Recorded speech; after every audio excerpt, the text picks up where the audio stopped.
All right, welcome back to Bogey Ball Society. This is a pretty cool episode. We actually, you know what? Before we get into that, Brian, how you doing? I'm doing well, thank you, I Matt. don't want How to are just you? jump into business. It's personal too. You know? I want to. How are you, Matt? Are you doing well? I am very well. It was a good weekend. It was a busy weekend. We had a birthday party and all kinds of stuff. But yeah, it was good. It's good. That's great. I'm very excited. New England is it's getting warm. It's getting warm. You're thawing. Yeah, we're thawing. We're in the thawing phase. Actually, we'll probably get like second winter next week. But it always happens, fine. Right? Yeah, exactly. I'm just excited that Hayes was unavailable and he entrusted me to be your sidekick on this introduction, which will probably never happen again. I know. Well, he'll get jealous, and then he'll because he wants to be the special boy, and it's only Hayes. I know. It's only Hayes. We have a pretty incredible guest this week, John Sinclair. If you don't know who he is, he's so wildly. What's the word I'm looking for? Not validated, accomplished, credentialed. The breadth of his expertise is crazy. Yeah.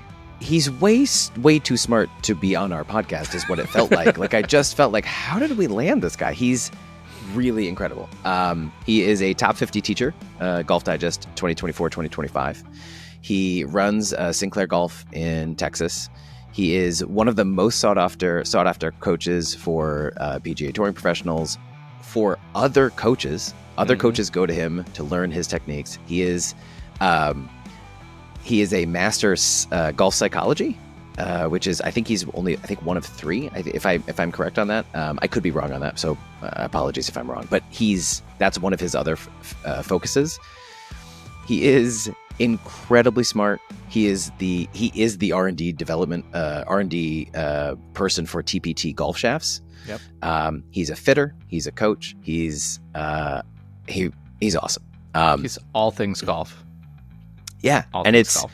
Honestly, like, I think this might be the episode where we talk the least because he has so much information to share, and it was really fun to just kind of sit back and be like, "Tell us more." Yeah, seriously. Anyway, enjoy. This is John Sinclair. We'll see you on the other side.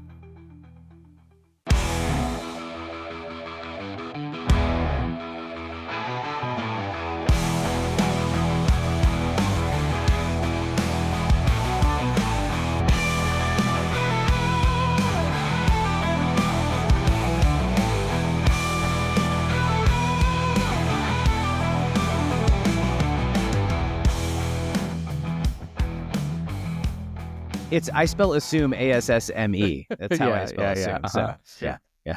What happened when our club closed for COVID for like 30 days or something like that? The only club in Texas that closed.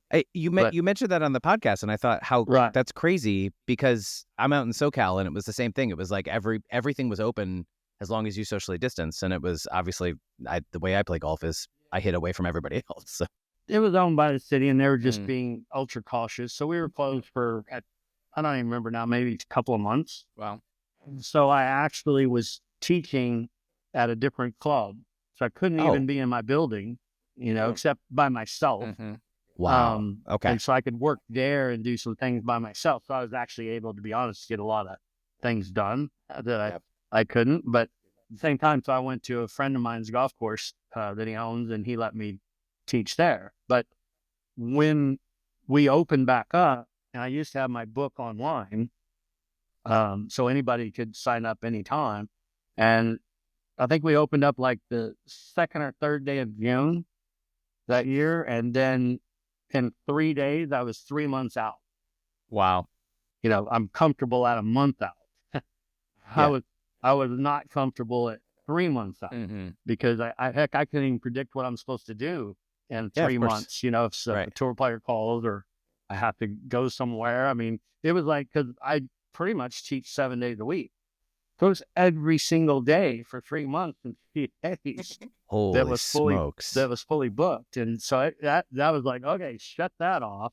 Yeah. And so, and I am full, and I don't get a chance to take new students. I have, if somebody wants to get on there, then I have a list. Mm-hmm. But, for the next person up if a space opens up, but just stay pretty busy. So we still do some, I'll do some TPT fittings for people. Like, I'm still mostly a coach. I'm not a fitter, but I became a fitter because I think that was part of coaching. So I really studied the fitting. I really got involved in fitting early on. I mean, when I started, I quit playing. I started teaching in 2000. My wife and I bought a little range, and I swear 10 cut would have been a paradise, right? So we had this little building, white barn, 2 little barns, stuck together, the prefab barns, and nice. And a bridge that felt rickety, but it lasted all those years. We never had to replace it. And you'd go over, hand cut the tees in a field out there, and who knows what kind of animals would run around out there. And then people would come and hit balls, and I started teaching. But early on, it was like, I saw very quickly that I don't want to teach people that have misfit clubs because it was a waste of our time. Yeah. And so I started a rule, I don't remember, but it had to be within the first few months of watching this, then no, you can't take lessons from me unless you have fitted clubs. And of course they would go to wherever and get fitted and come back with an inch long, 6 degrees upright. And you go, yeah, as soon as you swing it like I want you to, you're going to hook it off the planet. And if you're never going to do it again. And where do you think the disease of chicken wings come from? Yeah. So, everybody starts the chicken wing. Either you can't move, or your clubs don't fit the way that they're fit. They just make them too upright.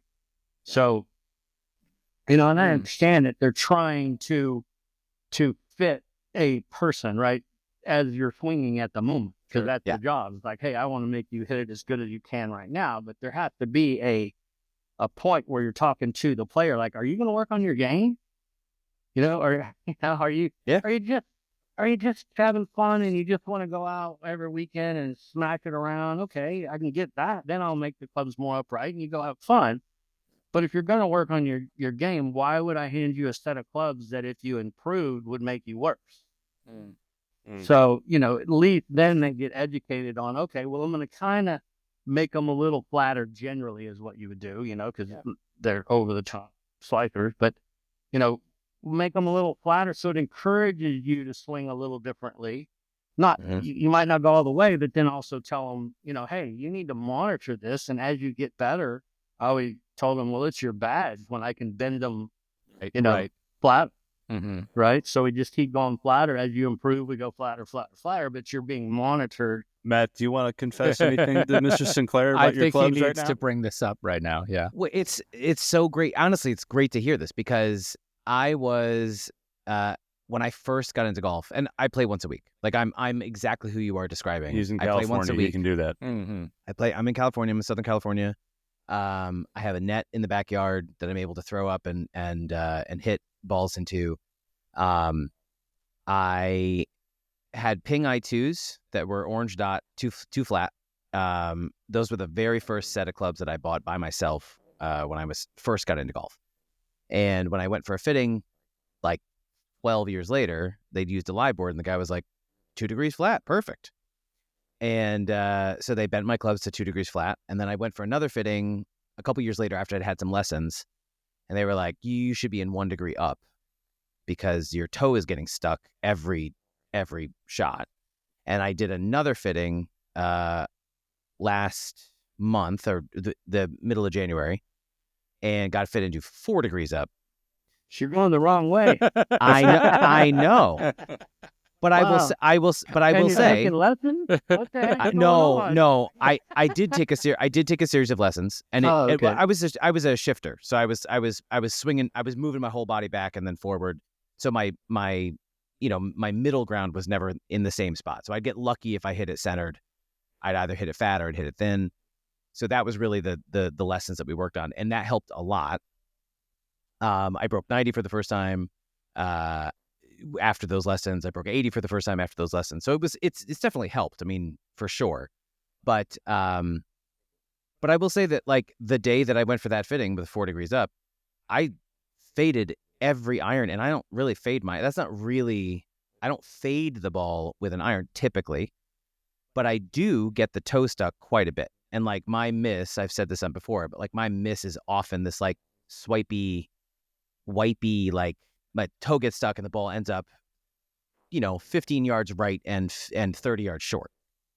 And that is like a consistent miss. And since I have switched to these irons, I'm hitting so many excellent iron shots that for at least for now, like when I'm not in lessons, this is fine. But I specifically bought 4-inch clubs so that I could bend them very easily if things start to get better. So we're going to send him to John. He's going to bend him 2 degrees flat, make you work on it a little bit, and get you back to -2 like you should be. Not two, but I mean, standard would be nice. I mean, yeah. Here you have to realize when you go super flat, how tall are you, Matt? 6 foot. So you're a tall guy, and so going flat, you may not be able to actually go flat, simply because if you're not working out every day and you're not in the gym and you're not doing the things that a PGA Tour player might do, maybe standard's fine. Maybe 1 up is fine. So, you always have to factor that part in, is what is the player, what can they do? And, getting some side bend and getting yourself open may not be something you can do. So it makes it harder to push the handle down and get it flat. So, yeah, for sure. But 4 degrees up, I mean, you're pushing my tolerance out the window. So we got to fix that. How long were they? Standard. Okay. All right. I was about to say, you add an inch to that, and it's 4 degrees up. Now you're way up. Okay, good. Yeah. But I will say that the line on the bottom of like as I'm digging through the turf, that line is absolutely flat on the bottom of that club. I'm sure it is. Obviously, it's fit you to what you did. Yeah. Not fitting you what you should do. He's just telling you you're and wrong, also, Matt. It's fine. No, I'm happy to get better. That would be the dream. Is fine if he's just going to play on the weekends he's hitting it straight. I mean, who cares, right? I mean, but it's going to be hard to start swinging better and have more of a consistent situation for most people that are 4 degrees upright. Now, maybe I hadn't seen you swing. Maybe I'd look at it and go, "Hey, dude, you're the first 4 degree upright person I don't want to touch." But chances are low. Yeah. I mean, there's always a chance that an outlier walks in the shop. And I think as a coach too, it's people out there listening, is you have to be aware that you might hit the outlier. Yeah. And because I mean, there's a lot of, just look at the PGA Tour in my 3D database. I mean, people want to go, okay, what do they do? Well, they don't do a lot the same. I'll tell you that. And so there's a lots of ways, and I'll tell everybody straight up. I mean, you pick out your swing flaw that you hate the most. I'll find you a PGA Tour player making millions of dollars doing it. So, you have to keep that in mind too. They're getting better, and then they're making sure you don't wreck the player. Because a lot of times that consistent move is what makes them really good, and then you try to get them out of that because it doesn't look good. That's a lot different than getting somebody out of it because, it would make them better and make their ball striking better, stuff like that. So that's 2 different scenarios. Yeah. Yeah. I know, Hayes, that was one of the things you wanted to touch on. So might be I got a lot to ask Sean about it, but apparently it's the Matt show tonight. So Matt, do you want to talk about your hopes and dreams for another 5 minutes, or should What do you mean tonight? He's obviously a good case for the golf site and City Club. But here's the thing. Like I was listening to that I actively do want to get better. But I also know that I've got 2 kids that are 4 and almost 5 and 9. The days where I will have many days a week to work on my game it's many years away. Like I'm in a place where I wish it was right now, but I know that it isn't. So why do you know that? Why do you know that? Because I have a full-time job, and I do drop off in the morning, and I do pick up at night, and I do dinner 3 nights a week. Because my wife works late, so like there's that's only 5 nights. That's only 5 days. I golf on Friday. So Friday's my golf Yeah. day, and Saturday's our family day. Okay. So I work Sunday to Thursday. Okay. So you don't have an hour? I have a lunch break where 3 days a week I have an hour, and I often use that hitting into the net. I've got a launch monitor that I can do simulation on and stuff. So I mean, I'm trying my best, but it's I also it sounds like we don't try, we do. It sounds like Sean says you've got enough time, Matt. That handicap's got to come down. But the way I like to do it too is that even at a tour level, I only want my players doing one thing for 20 minutes. You know, I don't want them, right, because your attention span only lasts. You know, I always use the analogy because we can all as kids remember the clock up behind the teacher's head in the classroom, right? Oh, yeah. The big clock. And in 20 minutes, you're staring at the second hand going, that's moving so slow. And you're not paying attention, right? Yeah. And why they put that clock up there is beyond me, because it always caught my attention, especially if they close the windows, I can't look outside. So, you know, that's just the human brain is you can keep your attention so long. Now, if you have a coach or something in front of you, we can hold your attention maybe a little longer. But usually you want to switch and then do something else. So in an hour, you should be able to work on 3 different parts of your game and be very effective.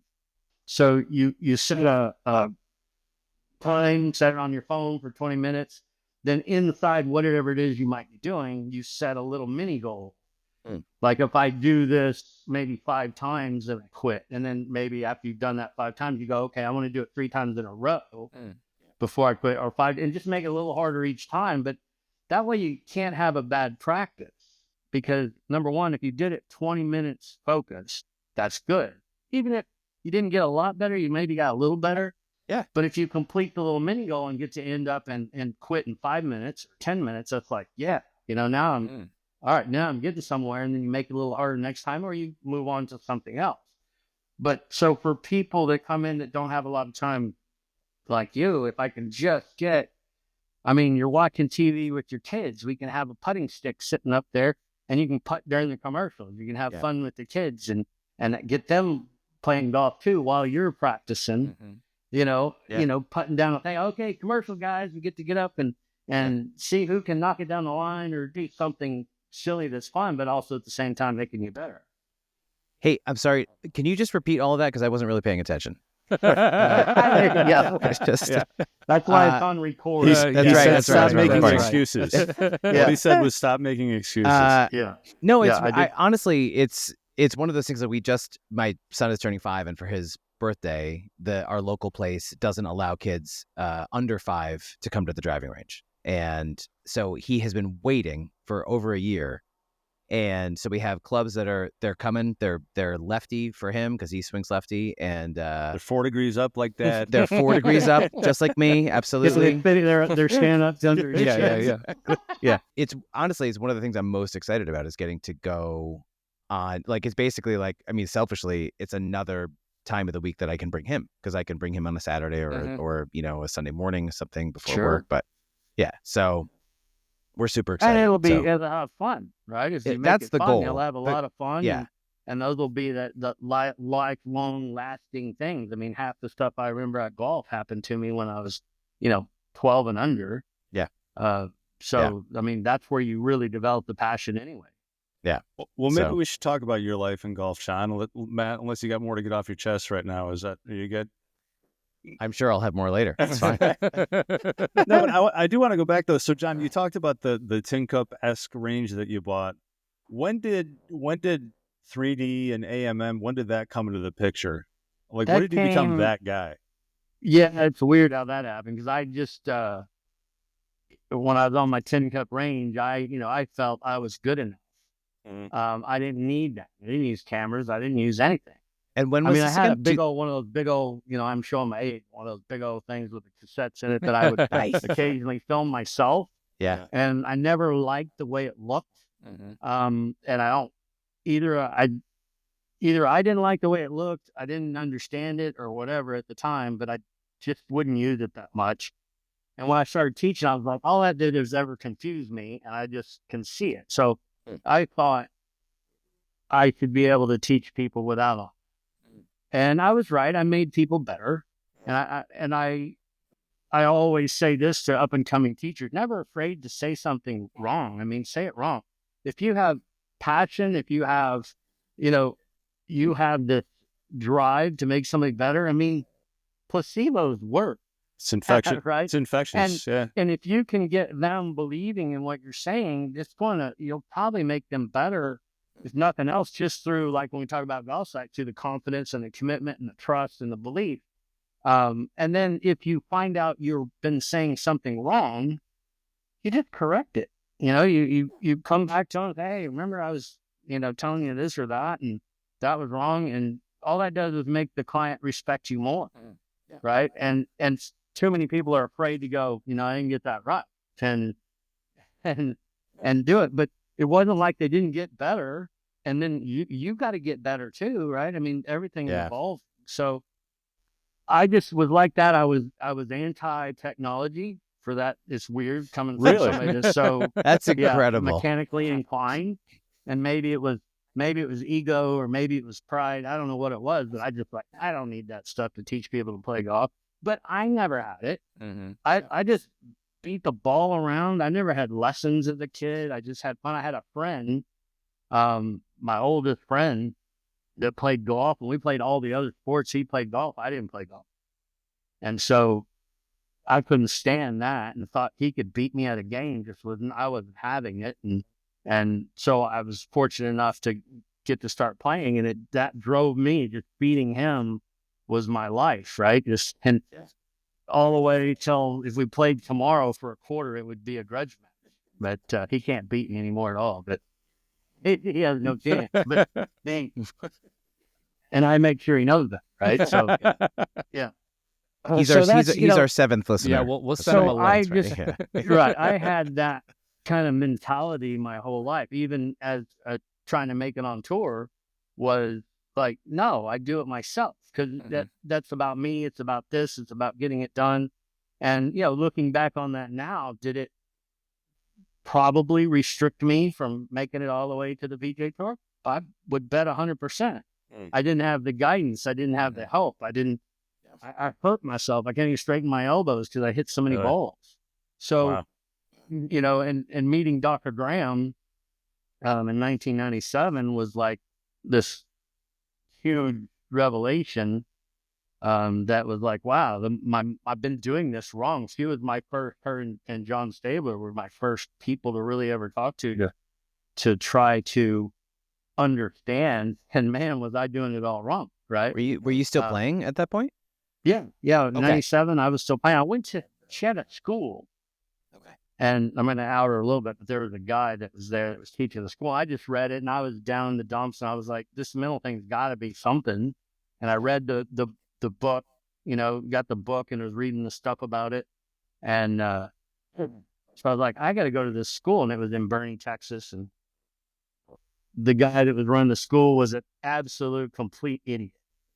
And his name was... both of them will agree to that this day. I'm not going to name the name, just to be honest, I can't even remember his name. But so we went, my wife was down there with me, and I remember she came out, it was on a Saturday, and we're going through this school, and I just told her, I'm just leaving. This guy doesn't have a clue what he's talking about. This is not helping. But it was either that day or shortly after. I was thinking, I mean, I was just walking out. I paid my money, and I was just leaving.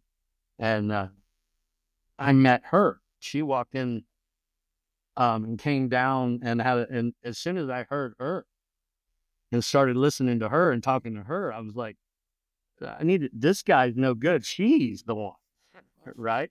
And then met John Stabler, her husband. Was like, that guy knows what he's talking about. She knows what they're talking about. We need to ditch this guy, and we need to start paying attention to that. And so that's what turned that on. So starting in 2000, when decided to buy the range and quit playing, actually I was playing my best golf by far. I was playing great golf at the time. I don't even know why now. I don't know. But I got up and I was like, I don't want to do this anymore. And I told my wife I want to buy a range, and she goes, okay. I was like, wow. Even back when I decided to turn pro, I said, I think I want to turn pro. She goes, okay. Now, if I tell her, I think I want to do something else, she goes, no. So, but anyway, so I met her, and that kind of really helped me. And then when I started to turn into a teacher, or coach, I really wanted to have that as my core. So a lot of people know me for technology or whatever, but my core, I'm a mental coach first. I mean, by far, everything I do, including the shafts and the 3D, all that is based on the foundation of how your brain works and your thought process. So it's awesome. I was really teaching a lot of mental schools, and I would leave my range. We'd go up to, I'd have a place up by the racetrack. I can't even remember. It's called so many different things now, but up by our Dallas-Fort Worth NASCAR track. And there was a course up there, and I'd teach the schools up there because obviously not too many people wanted to come down to Cleburne, this godforsaken place. So we would do it up there. And so that's kind of how it started. And then I was asked to go up to, by Jim McLean, to go up to his facility he was building in Waterchase. And when I felt like that was a pretty good opportunity, it was a good time. We could sell the range. And so we did, and that was good. And I went up there to be the mental guy, and do this. Well, while I was there, I was funny, and I wasn't ever really allowed to have any people come in to Jim McLean and take lessons, swing lessons from me, because I was the mental coach. Okay. But I could bring my own, because I was never a Jim McLean instructor. So I didn't go through his thing. I didn't go through that. And actually became the GM of that place for a short period of time. Didn't like it, so built my own place. But anyway, but during that time, I met Dr. Rob Neal, and we've been going with Jim, and I've been looking at the videos, because he's a big video guy. And so I looked at the videos, and I started questioning what I thought, and because what I would see did not match that video. And so it was this time where I was starting to question. I was like, man, I just see it so much different than that. Yeah. And was looking at the videos, and then I met Dr. Rob Neal. I don't know if y'all know him, but he's with the Biodynamics 3D guy, and he had his own 3D system at the time, and it's what we call now. I lovingly refer to it as Snap-a-line. So you just stand there and you hold your pose, and they push a button, and it says, boom, there, you're at 0, right? And so, but when I saw that image of a person swinging, I was like, whoa, that's what I see. I don't see what's on that camera. I see that. Yeah. And maybe that all came because I taught in a 3D space forever. Sure. And I wasn't brought up coaching looking at a 2D image. And so the 2D image was confusing me, and the 3D image didn't. Interesting. So when I saw that, it was like, oh, okay. And then I started using his system a little bit there, and going, wow, that's just pretty good. And then one day I was turned towards the screen. I didn't understand how it worked. So I was turned towards the screen, and I hit the 0 button. And so I hit it, and in the screen, I saw there was a lady in it, and she was standing sideways, and I could see her in the screen. And then when I hit the 0, the screen on the avatar straightened up, and the only way I could get her straight is the lean side. And so I went, wow, that's not good. Right? Yeah. That's bad. And so I was like, whoa, that's not going to work for me, because I'm, at that point, I'm like, I want accuracy. I want, how can I do this twice in a row? If I can't get a person to stand perfect twice in a row. Yeah. So I went on the search, and I found Dr. Phil Cheatham, now Dr. Phil Cheatham. Okay. And he at the time was starting AMM, and TBI was starting, and he developed a system called AMM. Okay. And so it was kind of funny. I went nuts at that moment. So this is where the transformation happened. Okay. My wife should never let me out with the credit card again, but she said, okay. She said, okay. And so I flew to see Dr. Phil.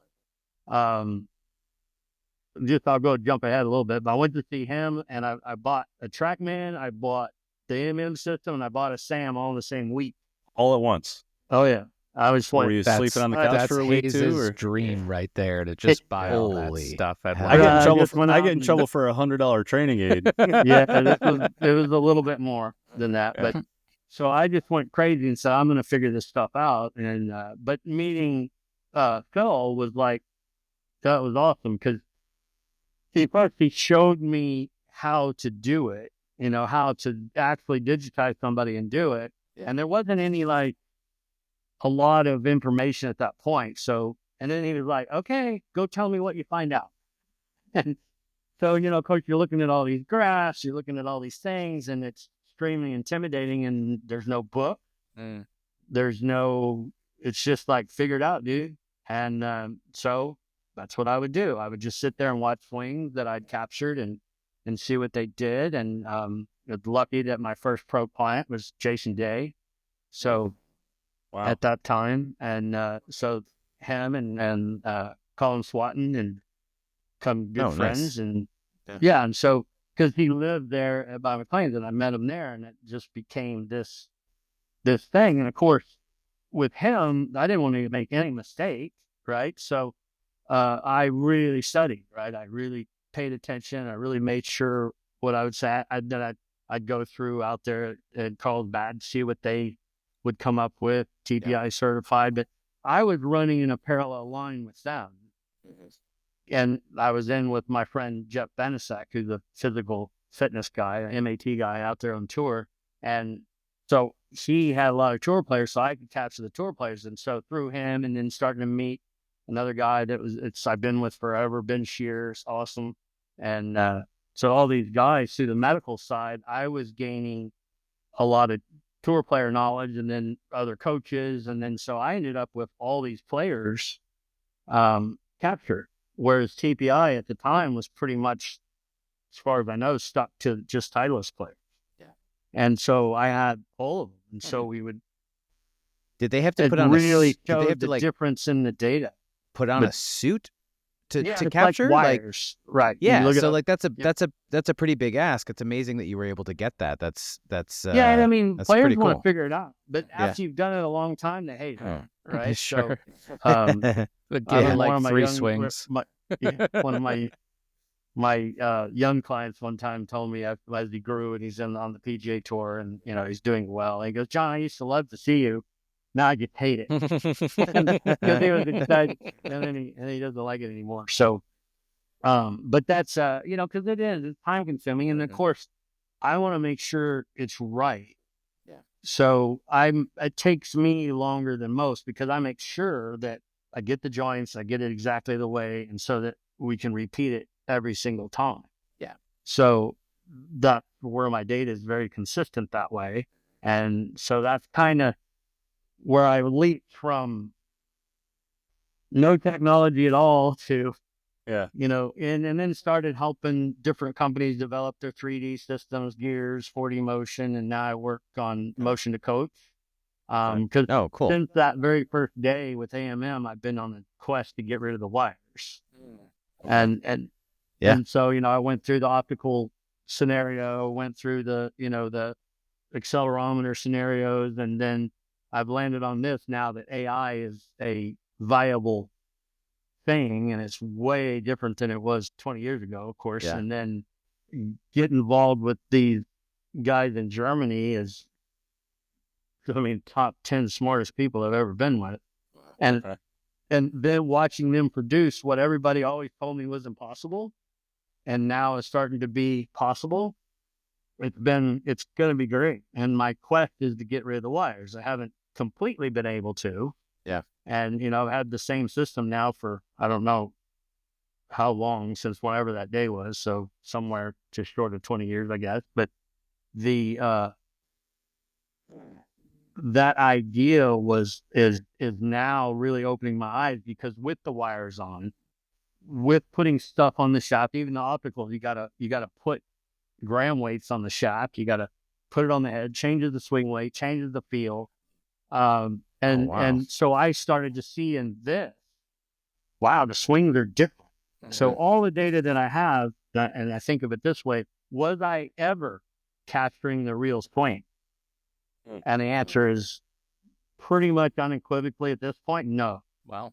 I wasn't. It's not me. Does not mean at all that all that stuff isn't hugely valuable and we learned a lot. But it's like, you put people in wires, or you put them in really tight clothes, or if you go to Dr. Kwan's, you pretty much strip naked, and you put the dots on your deal. And who swings great that way? Who's swinging? Who's comfortable? And with this system, we can have no wires. We can be a little more comfortable. We can be out on the golf course. You can do it on your phone for $8 a month. And, oh wow!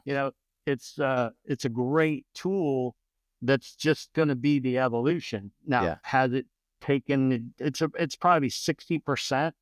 It's my view right now on the way. Yeah. I was up at Northwestern, but we were using the AMM. I was using, the plates.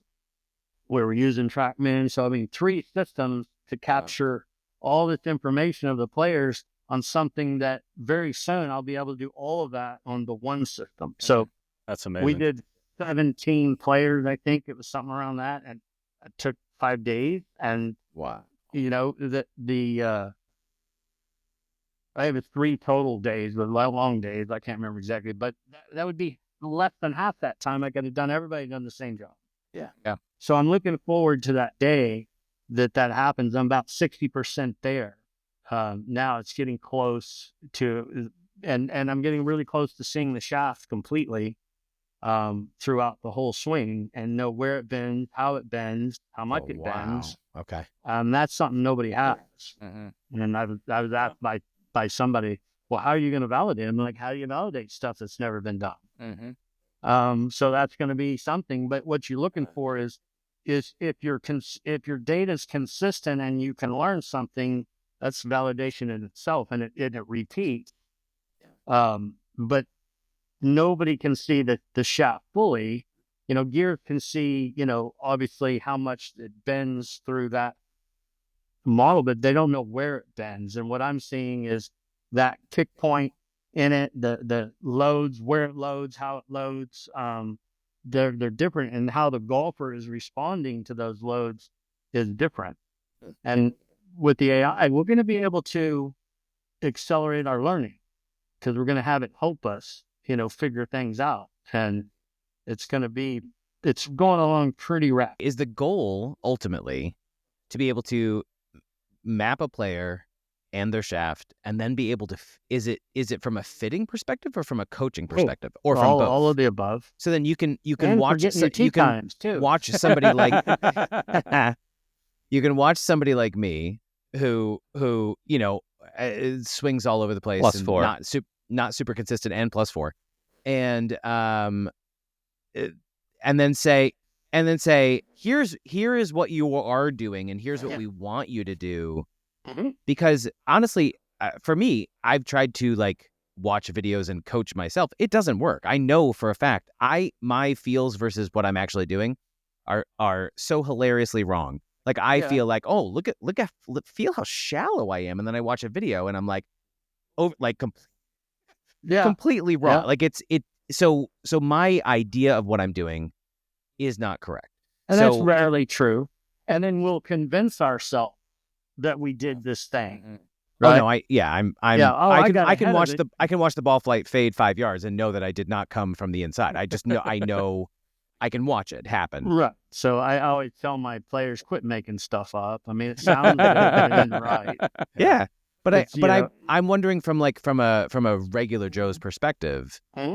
That's our goal. How does this what does this offer? Does this offer an actual training program, or people look at it now and it's on the phone, and then we have studio versions. It's a couple of cameras, but that is such a small, tiny little pace of where it's going to be. So, we're already working with, I believe, if I don't pronounce it right, it's right, CTH or something. It's a university and a research center in Germany, and super smart guys. And we're doing that, musculoskeletal stuff where we'll be able to see how the muscles are firing. We'll see how much load you're putting on your joint. Wow. So this is for whatever you're hearing out there and you see in that space and what they're doing for golf. This is going way past that. And it's, and like I said, I'm not kidding when I said to get your tea times and order your food. So it's going to, for clubs and stuff like that, it's going to take the whole aspect of a whole club or multiple clubs and bring it all to one space. So you can, run your staff, you can run your tea times, and you can, the golf part will be a small part. We're obviously doing stuff for, screening so that then the AI can then say, hey, Matt, you're 4 degrees up, but we would like to see you here. Mm-hmm. And then have a plan and maybe set little mini goals to bring you in that direction. Yeah. Instead of maybe trying to do it all at once, we just, hey, and you get a little thing on your phone that says, hey, you completed this. Now we're going to move to here. We're going to move to here. We're going to move to here until you get where you're going. And even at an hour a week or 20 minutes a week, I mean, you'll be able to get there because you'll be monitored and you won't be falling back.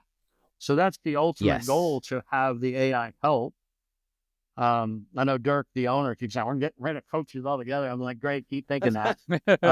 Because that's a good drive. Well. That's a really good drive to put us where we need to be. And yes, it'll, I'm working on the fitting side, certainly with the TPT shafts. I work with them and having a shaft like that each one repeats, which is the only one I've ever seen do that.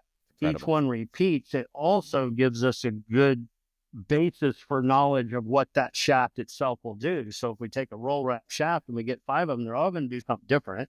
Yeah. And these don't. So we'll have a very good, in research, it's a nice little constant that we know what that shaft will do every single time. If we put that in with the loads that the player's putting on it, we'll get some really good information. Wow. And it's going to go both ways. Is the club shaft changing the swing, which it does. Yeah. And then, or what are you doing or could do to change how the club loads and unloads? So it actually, we're watching it affect both ways. So the player can change the shaft can change the player. Yeah. Whether it's the weight, whether it's how it bends or the swing weight, all those things are clearly changing how people swing. Mm-hmm. Just changing, had one of my players break a shaft that he had. It was a different brand. I don't remember the brand, but we come in, we do fittings with TBT, and just so happened this shaft that he had was fine, and it equaled the TBT shaft that we had.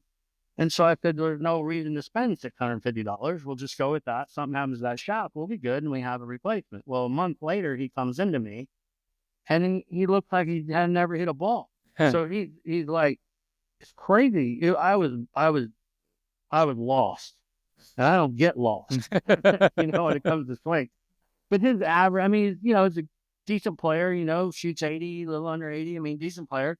But his driving was okay. I mean, it was like center, maybe a couple yards right for his center of dispersion, pretty straight overall. And he comes in at his center of dispersion, and I'm not getting 160 feet to the right.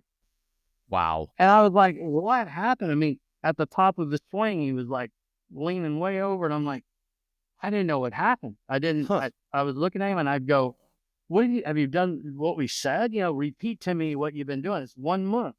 I saw him in a month, and I said, what have you been doing? Yeah. I've never seen anybody like go south like this so fast. And so we were talking, and I've been doing the same things, and he would regurgitate back, and he would show me what he's doing. I'm like, well, that's not it. And so finally, after about 30 minutes, I'm like, man, I went and grabbed the shaft that I knew we'd sitting with. Yeah. And I put that in his club, and the first shot went. And I went, and then I verbalized it out loud. I've never in my life seen a shaft of any kind, I don't care, go that bad. Go bad like that. I mean, I don't even know what happened. I don't know. So he could, and repeatedly he could hit them straight. Oh, he hit it back to where I would, and everything changed. And when we put him on the 3D system, he was moving 2 inches at the top sway every time he hit that other shaft. And when he hit this other one, he didn't. Wow. And I'm going, no, I don't understand. I said, how did this shaft? And when I verbalized it out loud that, how'd this shaft go that bad? He said, oh, I forgot to tell you, I broke it. at the airline, it broke, and I just bought the one that matched it on eBay. Sure. And it was completely different. I knew they were different, but I didn't know. No, but that's a great anecdote. I had no idea that it would change a player much. I mean, it was like he was a different guy. And as soon as I put the other shots in his hand, it's like a good guy. Right? Back to the guy that I was like, wow, we hadn't wasted all of our time. And this was a crazy story. And so I really started paying attention. John, I want to ask you about the shafts. I mean, since you brought it up. So we've all three of us have TPTs. This is my driver. It's the 16 high. I've got 17 high in the power. That's the Nitro. I've got the Power Series in the Fairway Woods. I live in Ohio. I've only been able to get on a simulator like 3 times this winter, right? So I haven't actually gotten on the course with them. But I immediately noticed much more centered contact than, I'm not terrible, but I'm not great either, right? But I'm definitely finding the sweet spot a lot more. And I know Brian and Matt have had the same experiences. What is the secret sauce that TPT is doing that's allowing that to happen? Well, the technology that they do it with is different. It's completely different, and nobody does it like they do it. And I know one engineer that I respect a lot in the golf business that says there's no way they could reverse engineer it, so they can't figure it out. Wow. Holy smokes. So it's a different process. You have to understand that in golf, golf shaft making came from fishing. So it's how you make fishing poles and you roll wrap. And there's been filament wounds. I think some filament winding coming back a little bit.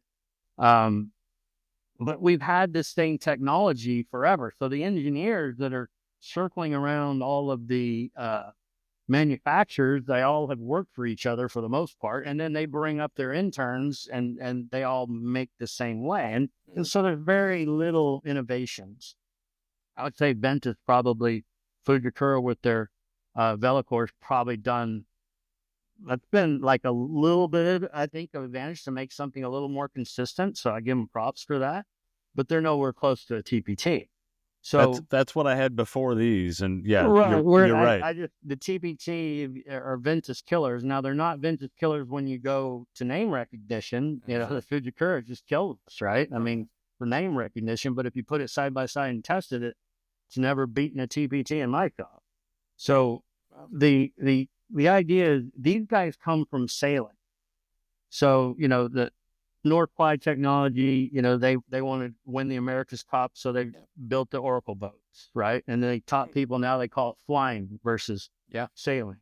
And, they've just set, I think it's the record. I think they 45 or 50 knots on this little boat pulled by a kite. It's called SR80. You should look it up on Instagram. It's the craziest thing. It must feel like they're doing 300 miles an hour across the water because it's in this little thing and this kite's pulling The them. first time I saw one of those boats and they're like you said, they're flying across the water, I was like, that is insane.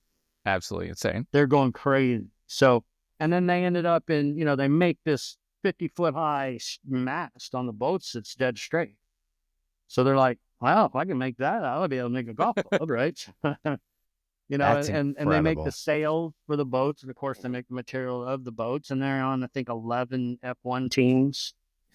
Satellites, they make planes. So fairly complicated things. Yeah, right. And here's the craziest part of the whole thing. In the shop, they tell me that that has the most technology of anything they do in the shop. It takes the most abuse. How is that possible? Because it's taking so much load and in different directions, and it's just a whole different animal. And so they're like so into it because they're like, this is a challenge. This is serious. Oh, that's they're super cool. people and they want everything perfect, right? That's great. So they've been great to work with. I've been with them 9 years. We've been developing this product. I do the R&D for them. I didn't realize that. That's amazing. Yeah, it's kind of, it's my idea and their technology, kind of. I always say it that way because I gave them this idea on what I believe, because I could see in the players what was happening and what they had to do to hit it straighter. They always had to get a heavier shaft and a stiffer shaft and all these things. And then you'd watch the speed go slower and slower. And then first thing when I said, can I put a low torque shaft in a real flexible shaft? They're going, yep. And I said, we win. As soon as they do that, we win. Wow. And so I started going back and forth to Switzerland, and we started developing this product, and it's been amazing. But it is hard to, get into the market. I mean, I think we had 75 worldwide wins. We've had lots of tour wins, and now the putter's doing unbelievable with the lab out there on tour. I think last I saw. Yeah, there it is. Right. I love show and tell. Yeah, last time I saw, I think it was 22 to 24 players playing a lab with our putter shaft in it, and the shaft makes a huge difference. All of my testing show it does. About a 6% on the minimum, a 6% better ability from the top of the backswing of the putter stroke to the ball at just delivering it more consistently. Now, of course, if it's not pointed at where you're supposed to go, it's going to deliver it to the right or left more consistently too, but it will do that. Ace, how do you feel about that? But I think that helps. Yeah. So we know a few things about putting, and one is it doesn't really matter where you hit in the face. I mean, as long as it's pretty square, you're not going to, the way they make putters nowadays, you're not really going to lose a lot of energy. We know that speed is important. So we've got consistency, we've got speed, and we got where your putter face is pointed. Path is like, people worry too much about their path. If you're worried about your path, you're probably not going to putt good. If you're just worrying about your start line and getting your face consistently back to where it's supposed to be, you're going to be fine. So those three things matter. And the one thing that I see more than anything is consistency. It's hard to control your speed without consistency. It's certainly hard to control your face without consistency. So even though doesn't really matter where you hit it in the face, it's not so consistent if you're not hitting it in the same place. So at least what I see with the TPT shaft and the putters is it is helping the players at least return it. Now, I've seen some of the other shafts out there, they'll put some polymer inside there to dampen the feel so it feels like you're hitting it solid to make the sweet spot feel bigger. And for sales, 100% get it.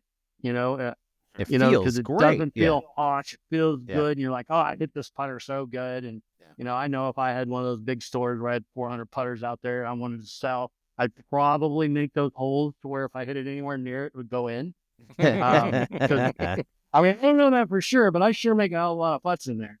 Right. And it's just kind of like I whack it across the green. It goes in the hole. Paying attention. So I think that's good sales technique. And I think dampening that feel. But I'm not into that. I want performance, right? So I don't sell clubs or shafts. I sell performance.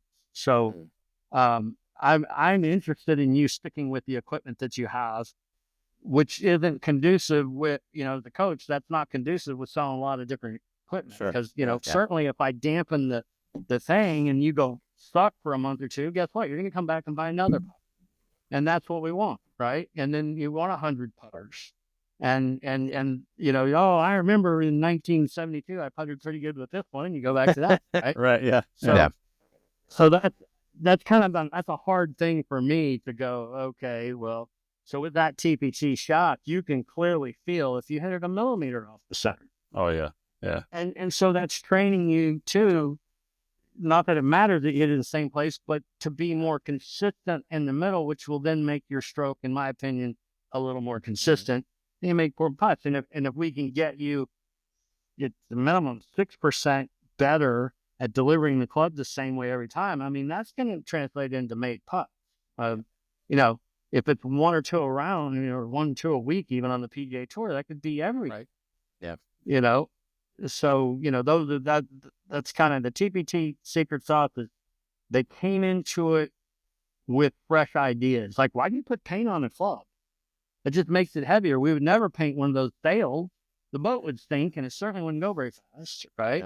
Yeah. So we don't do that. So there's only 2 clear coats on there versus 20% of it being 11 coats of paint. Holy 20% of the weight is paint. So it looks cool, and it does. When you're rubbing it on the side of your bag walking, it protects it from going into the carbon fiber. But in ours, you go through 2 clear coats, it's going to go right into the shaft. So I always tell them, look, those are Ferraris and they go in the garage by themselves. So, if you're out there walking, you don't want your hand laying on it, pushing it into the side of your worn bag where it's just sitting there, rubbing. Yeah. But, the one thing is even the original, I still have 9 years later, people playing the same tip. So that's incredible. Wow. And the technology is awesome. We have the irons coming out at the end of this month or 1st of April. Oh, that's happening. Yeah, we just finished a prototype. Amazing. Because I know people were using the hybrid shafts for irons and just sort of cutting them down. But it is. Yeah, okay. We did the test with Forward Golf. Yeah, I they're met those out guys, by me. Great guys. Yeah. Chad and Colby there. If anybody, they do a great job of fitting remotely. On top of that, those guys are top notch. So I would definitely go see them. I did a putter fitting with them a couple years ago, and it was fantastic. Yeah, it was really awesome. Excellent. Yeah. So I called Chad and Colby, and I said, well, y'all want to do this, and let's do a prototype test. And so they were selling them, I was selling them, and it was a smash hit. And I got TPT to put on a new logo. It just said prototype. It's the hybrid shaft that's changed with the logo, and so it's and of course the forward iron system is designed where you fit the different bounces. And then off of which bounce you fit in, you can go, okay, well, these are the different brands. Doesn't matter which brand, but these clubs will kind of fit what you're doing. And so the customer gets a choice. So that's kind of the story. And so we're going to launch them. What is the weight actually of the, what is the weight of that? We got 3. We're going to use the 14s, 16s, and 18s. So 102 grams, 92 grams, and 82.5 grams. Oh, so right in those are great. Those are right in the And then I've already got the idea for the future. So a year down the road or so, and we will make a 120. Weight's not a problem for TPT. We can make them as heavy as we want. That's a really exciting stuff. John, we've had you for an hour, but I want to pivot back if we can keep you for a little bit longer. Sure, I'm good. Okay. I wanted to ask you some golf instruction questions, and you're talking to a couple of 7 handicaps. Brian likes to let us know he's below 7, but just barely, just barely, John. Yeah, just barely. 6.3. But we're all victims to Golf Digest links and the telecasts and YouTube tips. We also all watch the tour, and it's obvious how many different swings are out there right now. Mm-hmm. Throughout my golfing career, at first I heard that I need to pull the handle into the ball and then create lag on my swing. Then it seemed like everyone wanted me to really bow my wrist like a Dustin Johnson. And now it's all about shallow. But then I watched these swings on tour, like the best ball striker in the world. No one would ever teach you to move your feet like Scheffler moves his feet. Well, so we would too. Well, but you would now, yeah. But at the beginning, no, I mean we would all the time. He's just finally showing everybody, because when you watch him launch off the ground, what all that's doing is telling you what he did. Sure, and he does it perfect. In my opinion. I guess my point is though it seems like there aren't any fundamentals anymore, or it's hard to know what actually is fundamental to a golf swing.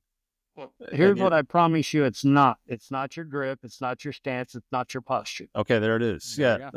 So it's nothing you read in 5 lessons from Ben Hogan, even though he's a great guy. But it's nothing there. I mean, I work off of. I had a list. I've done all the 3D. I started a list because I need to know what the tour players do. So I would call it a fundamental, something every single tour player does. Mm. Yeah. So we could all, I don't pick out stuff like, they straighten their right arm, but every player does that on the way down, right? So that doesn't count. So what is different between them and between everybody else? What I found, and the list just kept going and going and going away, because I would get more tour players, and as soon as they do it, I got to go, well, they made it on the tour, and the criteria is they have to have a tour card when I'm capturing them, and that's the one that goes in the database for that's fundamentals. So we'll give them to you. It's really simple. The pelvis slides towards the target before it turns. Okay. And then that one may go away with the idea of the sit and spin. I might find me a tour player at one point that's spinning before he slides, but I haven't yet. Again, this is the only ones I've captured, so it doesn't mean there isn't. It just means I haven't seen it yet. And then the other one would be the pelvis starts the downswing rotation first. That's without question, every single one. And then as opposed to like shoulders anything or else, knees or okay. So the pelvis as opposed is to casting it, coming over the top with the 4 degrees of left, right, line. You might be able to throw a knee in there too, but I could throw the knee in there for most every amateur too. So that one I don't really look at, but just definitely I see lots of amateurs. Obviously they start either the club casting or the shoulders going or something like that. Okay, got it. But even tour players will maybe start their pelvis in the club, and you'll see them kind of throw the club, and then their chest goes, then their arm goes, and then they recock it again, right, to put it in the right position. But when transition that I use is when the frame before the club moving in the downswing. So that's the top of the swing in anything I do. So, and then the last one is the trail heel showing some movement in the downswing towards the target first before you'll ever see it go back. So even though you'll see some, and they all do some amount, they may go straight up or they may go forward and then back. But everybody has some kind of a twisting motion off their right side first. And so that one has been pretty consistent. I had maybe last year before, it was the club closing very early in the downswing. Starting to close, and I thought that was the last fundamental that went away.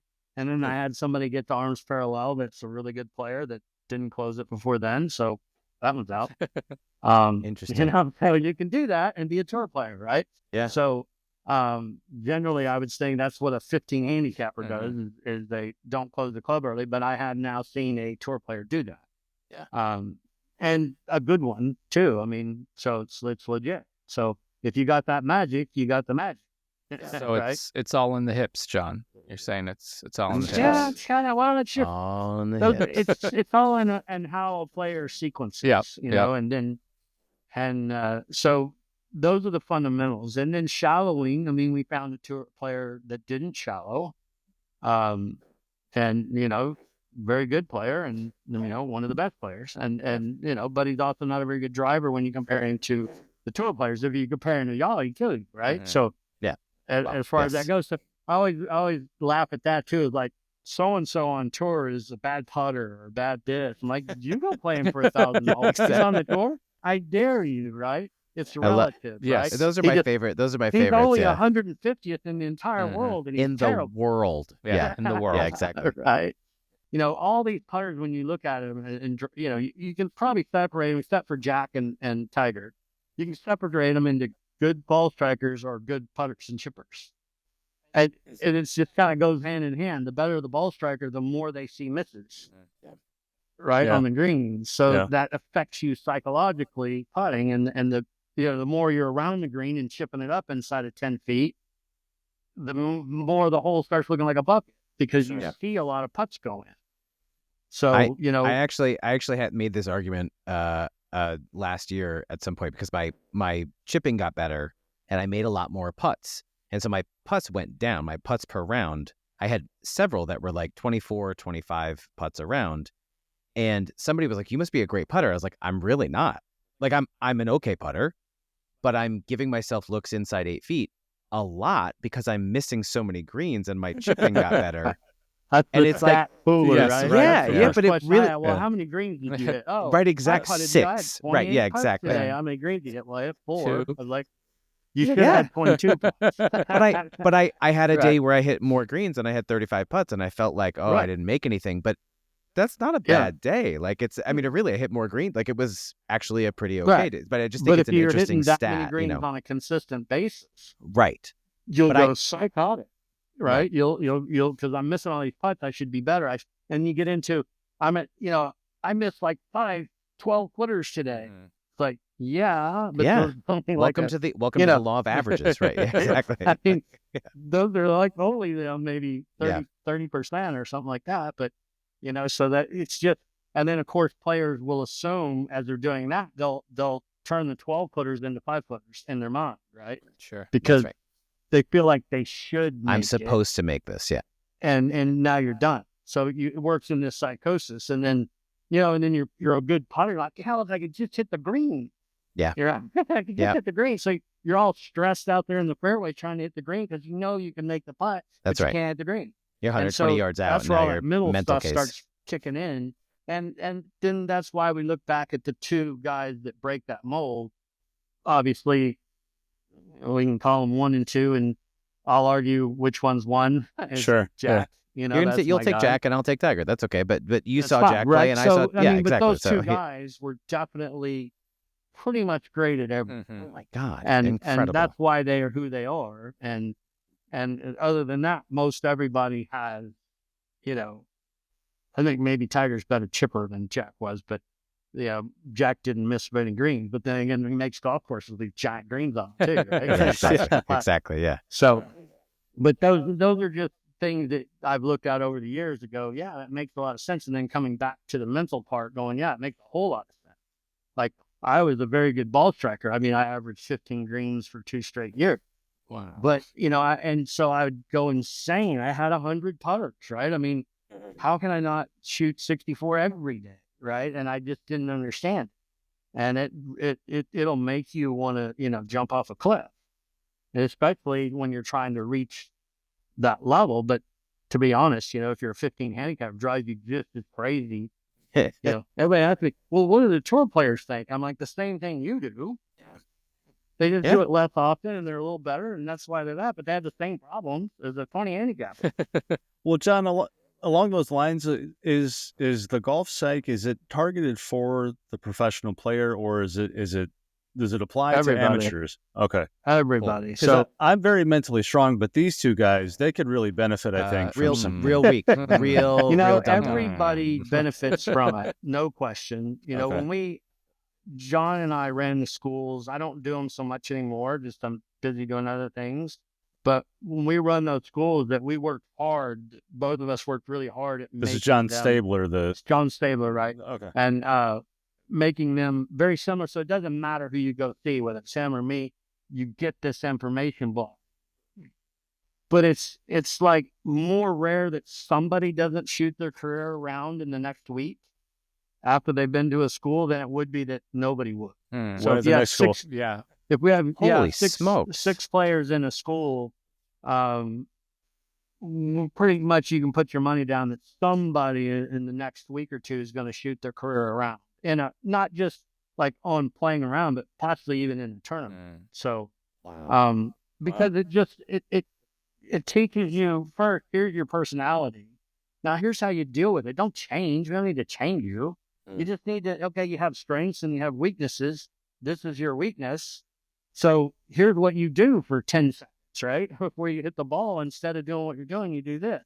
And then that second test that I was talking about earlier is to see, okay, well, you may be strong in your Cattell test that you took in this personality trait, but on the golf course, you're ruining it. Or like we saw very many champions. Nobody had all 8 traits, but we saw a lot of champions where, they had a weakness, but they would fix it on the golf course.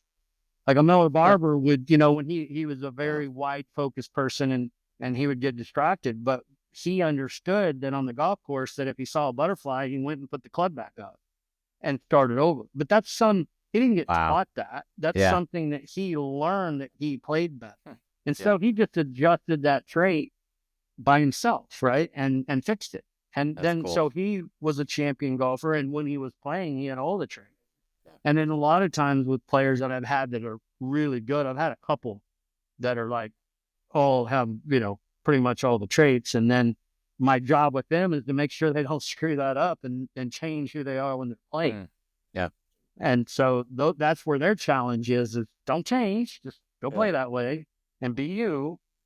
What I think is fascinating is I can't tell you the number of times my friends and I and these guys and I, we have talked about what a mental game golf is, that it's really just so you don't know what you're going to get from week, especially playing once a week. Like you don't really know if you're going to have a great round or a bad round.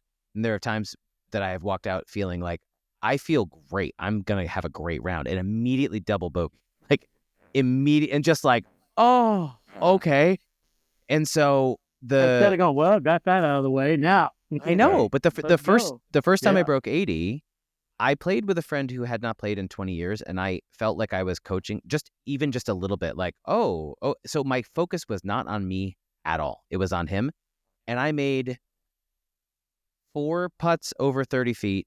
Now, granted, that doesn't really happen ever, but I wasn't worried about me. I was worried about him and him having a good time. And at the end of the round, I shot a 78, and I just started to laugh and was just like, I had been trying to do this. I had shot an 81 like 17 times, and I couldn't break through. And then the very next time out, I shot a 75 because all the pressure was gone, and it was just fun. Like, correct. And the first time you didn't realize what you shot until you wrote it down. Like, it's really remarkable what that, like, and I've tried to recreate it. Not to much success, but it's difficult, man. and that's why you learn.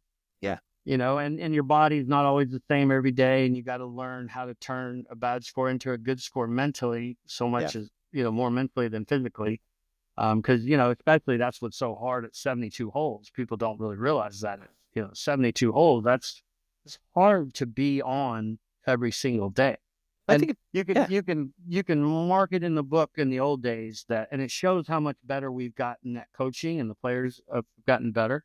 Is you shoot a 62, 63, we call it the 10-run rule. That next day is going to be 72, 73, pretty much every time. And it was almost unheard of for somebody to win a tournament shooting 4 rounds in the 60s. Now it happens all the time. Yeah. So, the players have gotten better. I don't want to hear that it's technology. Yes, that helps. Let me get a drink here. But Jake Knapp is all a great Sasha's example, fault. right? So exactly. Sure. But Jake goes out and shoots a 59 on Thursday and a 71 on Friday. He got 10 runs. And a 70 or a 69 on Saturday, and then is in the tournament on Sunday and has a nightmare hole on whatever that was, 15 or something. But it is I would think you shoot 59, you secured the win already. It doesn't even matter, and it's just not the case. Pretty much, if somebody shoots that on Saturday, just take all your money off of them and put it on somebody else. Because that's you have to be special, because think of it, you already start comparing. Even if you don't think you're comparing, you're comparing. Mm-hmm. Well, oh gosh, yesterday I was 4 under by now. And well, I'm toward this one, and you start. The negative thoughts come in there, even when you're not expecting, even though hey, pars will be good and I'll let it go. And most of the times you birdie other holes, not the same ones you did the day before. But, those things are hard. It's hard to overcome. And that's one thing we teach people and I always say this in golf, because you're going to make mistakes. There's no perfect round. So it's not the mistake you make that you should be paying attention to. It's what you do next that matters. Yeah. And how you respond that matters. And I pride myself on my players bouncing back. I had a player in there this week, made a quad, and the very next hole he birdied. And I was extremely proud of that. That's incredible. Yeah. And kept himself going and kept himself at a chance. So that was like, boy, that's what I'm talking about. Most people would, that's the difference maker, even right there, even though probably cost him the tournament. It's what he did next, to me, was the world. Of course, he doesn't even notice it. He's thinking about the other one. But those moments are huge when you can come right back after some kind of disaster and then right the ship. If you're pars, and somewhere in there is a birdie versus going double, double. I always thought it was amazing. But no one really talks about it among their Tiger stories, but was it 2020 where he put like a 10 on number 12 on Sunday and then birdied 5 of the next 6 holes? I mean, it was unreal. Yeah. It was crazy. Wow. Yeah. Wow. Yeah, he did. He made it, I think, on 12, made a 10. Yeah. And then he just went. That's he insane. Just put the pedal down, and then down. That shows Tiger being Tiger. That was probably one of his greatest performances for sure, to be able to do that. Yeah. And that's the difference. And understanding your personality and how you react to things is also very important, so that that, okay, I've been down this road and it doesn't work. But there are tons of players out there that are great ball strikers that if you don't figure the mental side out, you end up doing something. You end up being a coach, or you end up being something else, right? Because I didn't figure it out when I could have.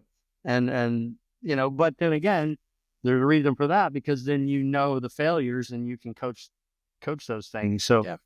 I got one last question for you. You've been incredibly generous with your time, especially for us schmucks. 4 degrees up. I'm just gonna say it. Or I am a 6.3 handicap, Matt. Don't include me in the schmucks. Thank you. Yeah. I'm sorry. 2 schmucks and a 6.3. Go ahead with your question. We all have kids. They're all getting into golf, or they're already into golf.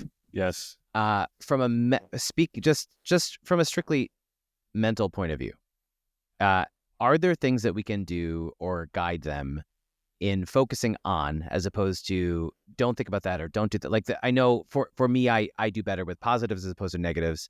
I know not everybody responds that way, but my kid certainly does. So if I can focus on a positive, is there a thing starting out early? He's going to be 5, right? So he's young.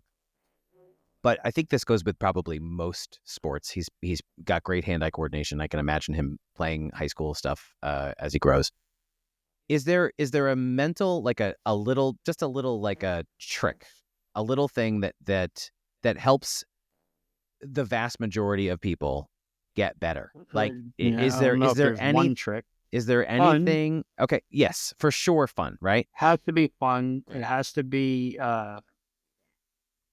can't be work. I would suggest not pushing them to be perfect. Yeah. I would want them to, they'll come, if they've got any competitive bone in their body, if they have any of, they're gonna want to do it anyway. They're gonna naturally get better. But having more fun. I miss whipping a ball or topping a ball or blading a ball and laughing about it. Yeah. Right. Yeah. And we lose that as we get older.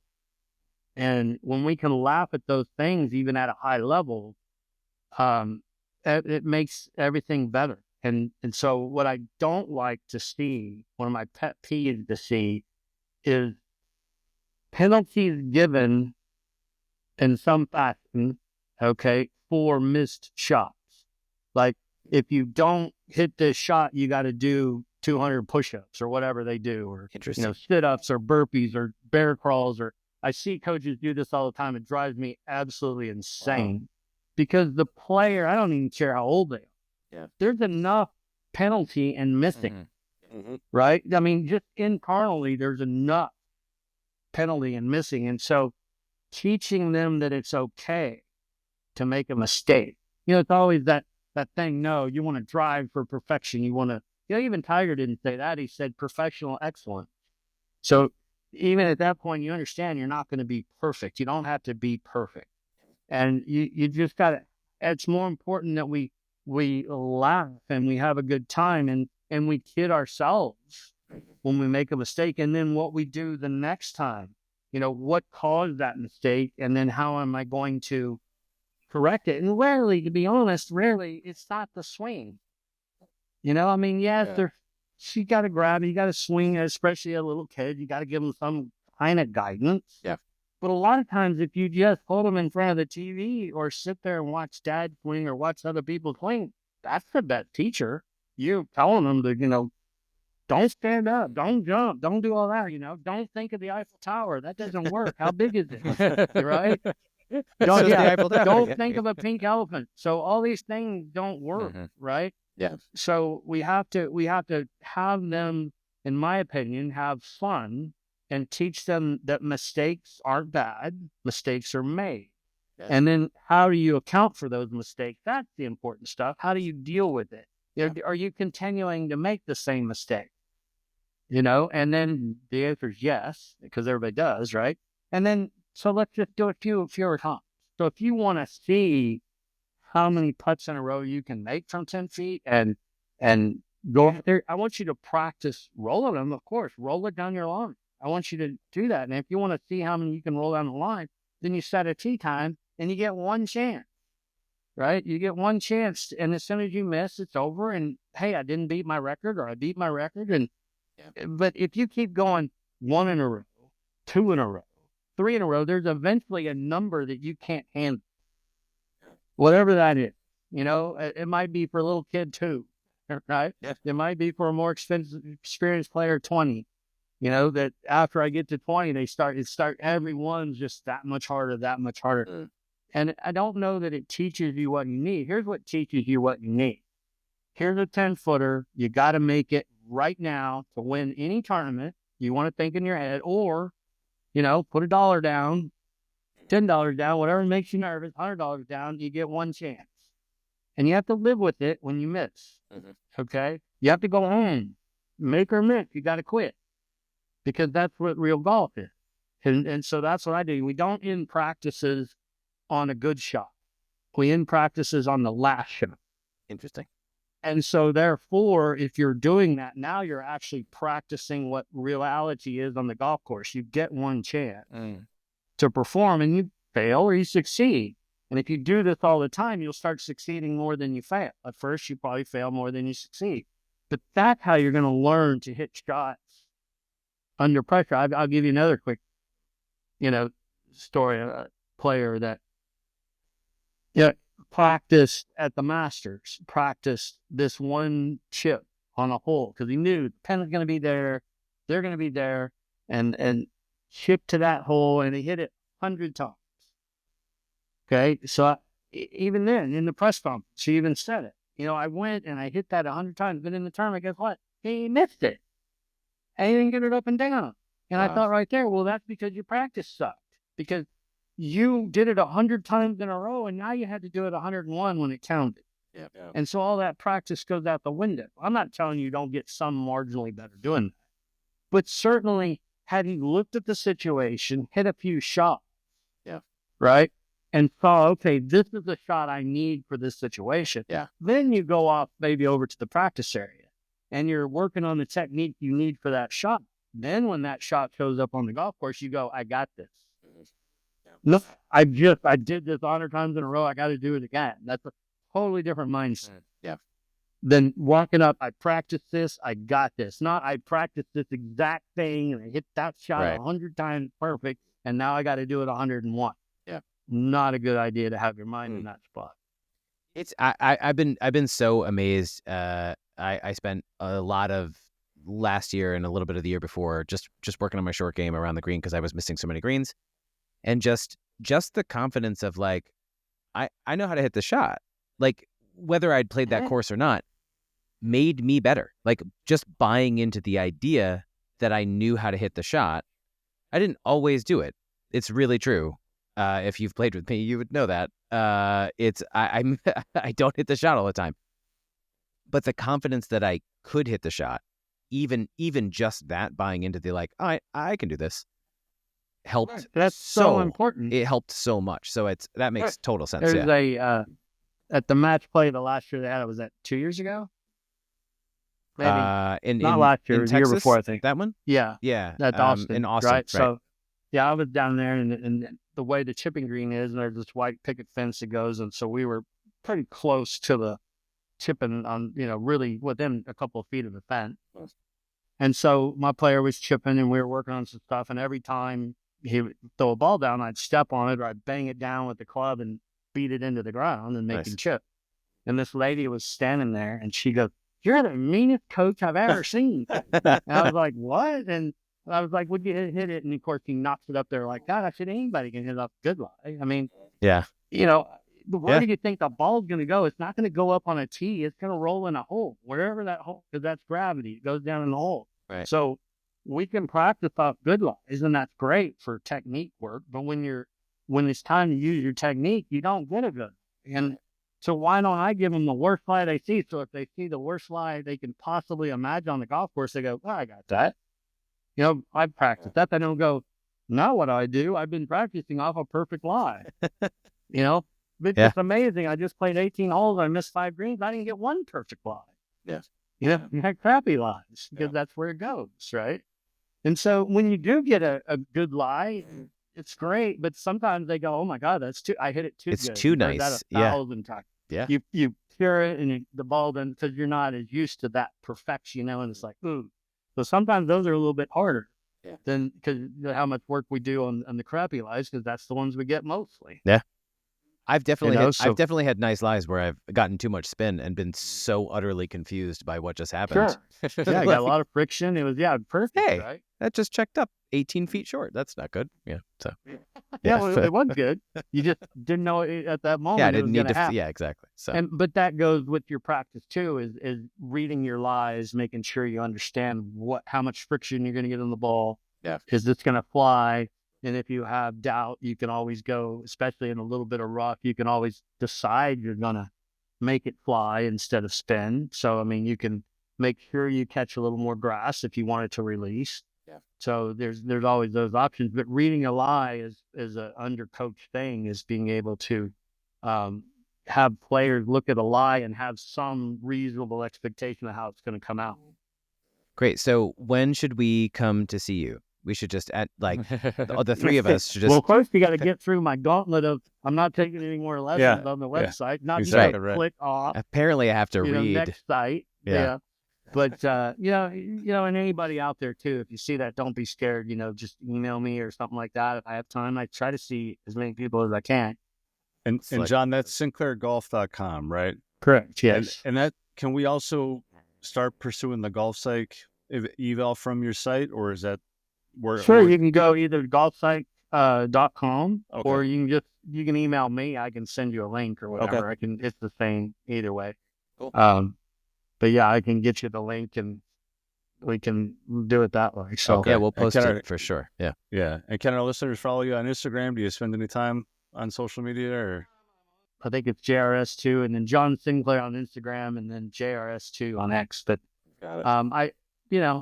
I probably share stuff, and then when I post something, maybe you should listen, or maybe not.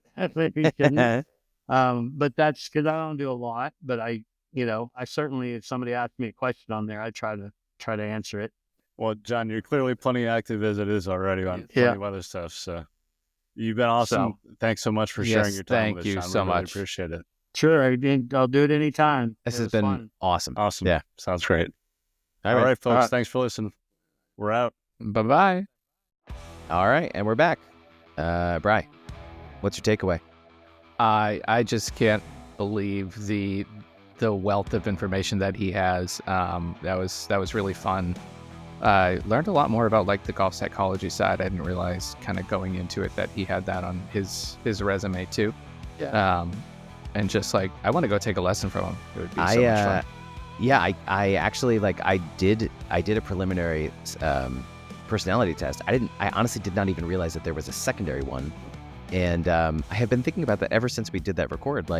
Go do that second part, and I just want to send it to him. See if he'll oh no, you're a mess. Or this, or maybe it explains everything. Maybe, I don't know. Maybe.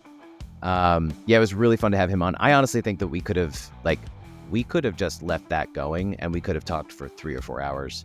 Easy, and just done multiple parts, but anyway, he is awesome. Definitely check out John Sinclair Golf, or sorry, it's sinclairgolf.com. And he said he's not super active on social, so you probably won't find him there, but he is highly worth, if you can find him on another podcast. I mean, I don't want to encourage you to cheat on us, but I understand how it works.